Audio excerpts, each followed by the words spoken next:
Show me your worm that grows twice its size, insolent human. The demand came not as a whisper nor a shout, but as a command laced with intrigue and disdain. The alien girl, draped in violet armor that shimmered faintly like liquid starlight, stood with arms crossed, golden eyes unblinking. Her voice resonated with that strange echo humans could never quite describe, like it spoke in layers, each syllable arriving twice, one in sound and one in thought. Darren blinked, caught between confusion and amusement. He had heard odd requests from his time among the alien courts, but this one surpassed them all. "I'm sorry, my worm," he asked cautiously, running a hand over his scruffy jaw. The girl leaned forward, impatience flashing in her gaze. Her crest of silver blue hair flicked back like a whip. "Do not mock me. The archives speak of humans and their growing worms. A creature of flesh that doubles in size when challenged. Show me." Darren coughed, nearly choking on his own laugh. Clearly, somewhere across galaxies, human biology had been horrifically mistranslated. "Listen, maybe we should clarify what kind of worm you're talking about before I embarrass both of us." The alien girl tilted her head. "Clarify? It wriggles, it hides, it grows. You nurture it within your body." Darren rubbed his temples. "Oh, fantastic. She thinks I'm some kind of walking worm farm." Her name, he remembered, was Kayla of the Zirthi Dominion, daughter of a counselor and famous for her obsession with forbidden lore. He'd only been sent to escort her while the Dominion's research vessels examined Earth soil samples, but somehow she had cornered him in the private archives chamber. "Look," Darren said carefully, "humans don't have worms inside them that grow on command." Kalitha's frown deepened. "Lies. I have read the explorer's logs. They call it the worm of pride, hidden until revealed. Perhaps you are ashamed. Perhaps you are defective." The insult hit him square in the chest. "Defective? No, lady, I'm not defective. But I think your archives might have confused human slang with biology." Her eyes narrowed, catching every twitch of his lips. She stepped closer, her alien scent metallic, sharp, like ozone after lightning, filling the air. "Then prove it. Show me something that grows twice its size when challenged, or admit that humans are frauds."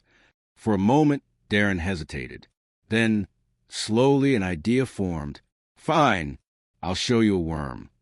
Kayla straightened, her anticipation sharpening like a blade. Darren crouched by his supply satchel, rummaging until he found a small transparent container.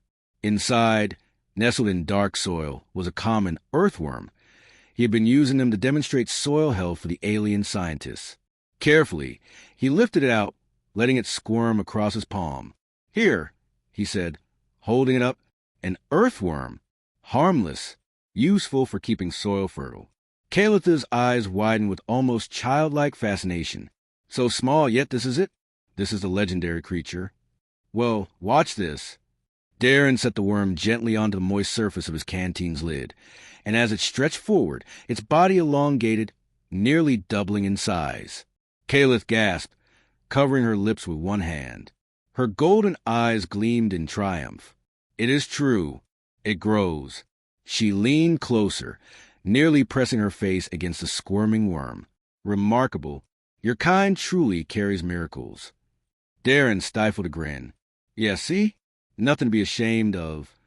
She glanced up at him with intrigue, softening her stern mask. "And this worm lives with you always?" "Well, not exactly. We keep them in the ground. But, I guess you could say humans have always had a special connection with them." Kayla considered this deeply, as though he had just confessed some ancient spiritual rite.